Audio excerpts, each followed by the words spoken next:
اور رب کی بارگاہ میں دعا بھی کرتے ہیں، یا رب ہرا بھرا رہے داغ جگر کا باغ، ہر ماہ بہار ہو ہر سال سال گل، ان دو کا صدقہ جن کو کہا میرے پھول ہیں، کیجے رضا کو حشر میں خنداں مثال گل۔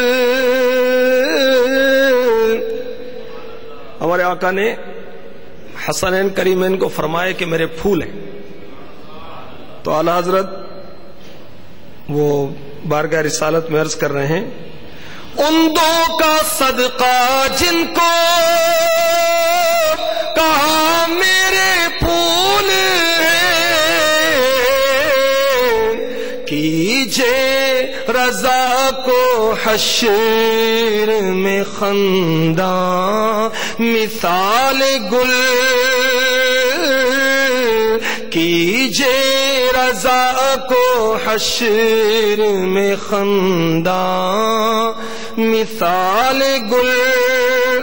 بیٹھے بیٹھے اسلام بھائی، ہمارے آقا علیہ الصلوۃ والسلام کی بھی کیا شان ہے کہ حضرت عتبہ رضی اللہ تعالی عنہ کی پیٹھ اور پیٹ پر آقا نے اپنا دست مبارک پھیرا، پھونک ماری، تو ان کے جسم میں ایسی خوشبو سما گئی کہ ہمیشہ کے لیے ان کا جسم جو ہے وہ خوشبودار ہو گیا۔ سبحان اللہ، صلو علی الحبیب صلی اللہ تعالی علی محمد۔ مسلم شریف میں ہے، حضرت سیدنا انس رضی اللہ تعالی عنہ فرماتے ہیں، ایک روز مکی داتا مدنی آقا ہاشمی مولا صلی اللہ تعالی علیہ وسلم ہمارے گھر تشریف لائے،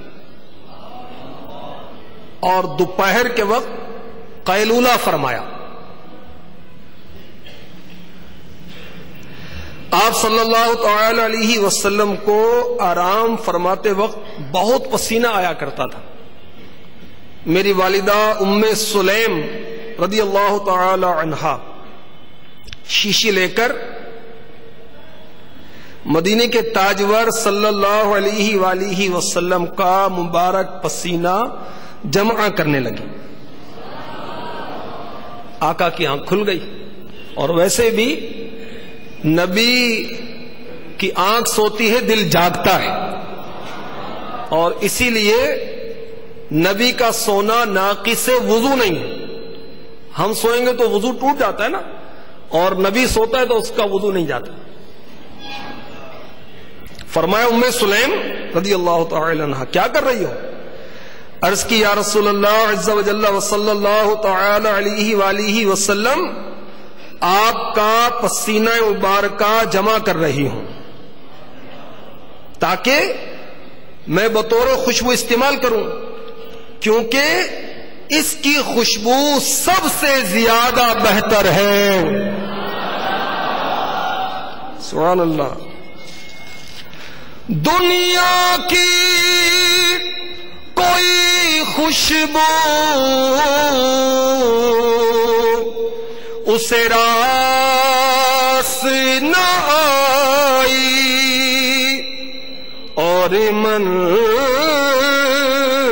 کو نہ بھائی، جس نے بھی تیرے جسم کا سونگھا ہے پسینہ یا شاہ مدینہ۔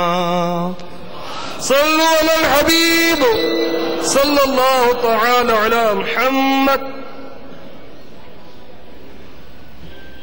مسلم شریف میں ہے، حضرت سیدنا انس بن مالک رضی اللہ تعالی عنہ فرماتے ہیں، خلق رہبر ساقی کوثر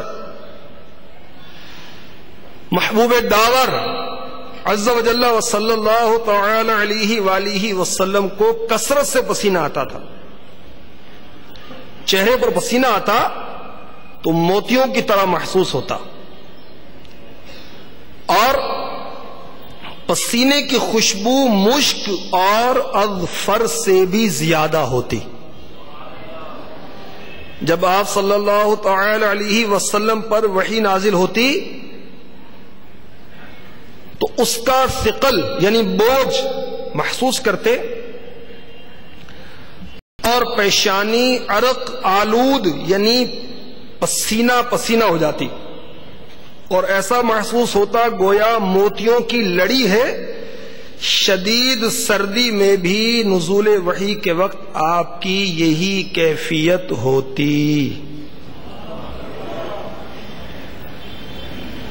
عاشق ماہ نبوت سید اعلی حضرت